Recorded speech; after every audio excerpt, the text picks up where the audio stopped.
এ কি বাংলাদেশ? এই মাটি কি একদিন বুক চিতিয়ে বলেছিল, আমার মাটি, আমার মানুষ, আমার গান?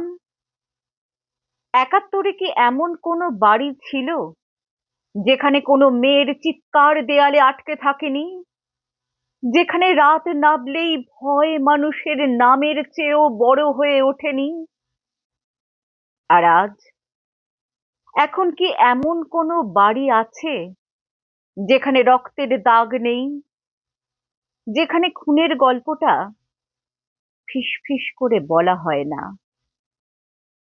এ কি বাংলাদেশ, যেখানে সূর্য ওঠে, সূর্যাস্ত হয়, কিন্তু নবান্ন আসে না?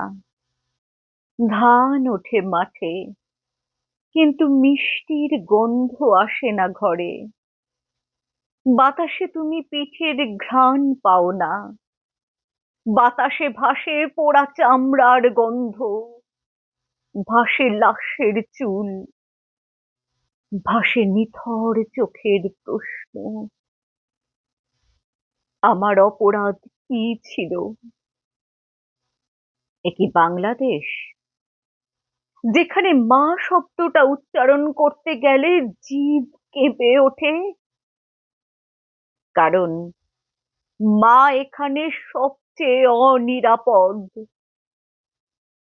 নজরুল, তুমি বিদ্রোহ শিখিয়েছিলে, তাই কি তোমার এই শাস্তি? রবীন্দ্রনাথ, তুমি মানবতার কথা বলেছিলে, তাই কি আজ মানুষের কোনো দাম নেই? তোমরা কি দোষ করেছিলে? নাকি দোষটা আমাদের, যারা কবিতা পড়ে কিন্তু মানুষের কান্না কানে যায় না? নিজেকে প্রশ্ন করো, নিজের সন্তানের চোখে তাকিয়ে প্রশ্ন করো। যদি নিজের মাকে সম্মান করতে না পারো, তবে কিভাবে বলো এই দেশ আমার মা? এ কি বাংলাদেশ, যেখানে স্বাধীনতা মানে শক্তিশালীর লাইসেন্স আর দুর্বলের জন্য নীরব থাকার আদেশ? এই দেশটা কি বদলে গেছে, না আমরা বদলে গেছি? আমরা কি এতটাই অভ্যস্ত হয়ে পড়েছি রক্তের রঙে, যে লাল আর আমাদের ভয় দেখায় না? এ কি বাংলাদেশ, যেখানে সূর্য ওঠে ঠিকই, কিন্তু আলো আসে না? যেখানে মানুষ বাঁচে ঠিকই, কিন্তু মানবতা মরে যায় প্রতিদিন?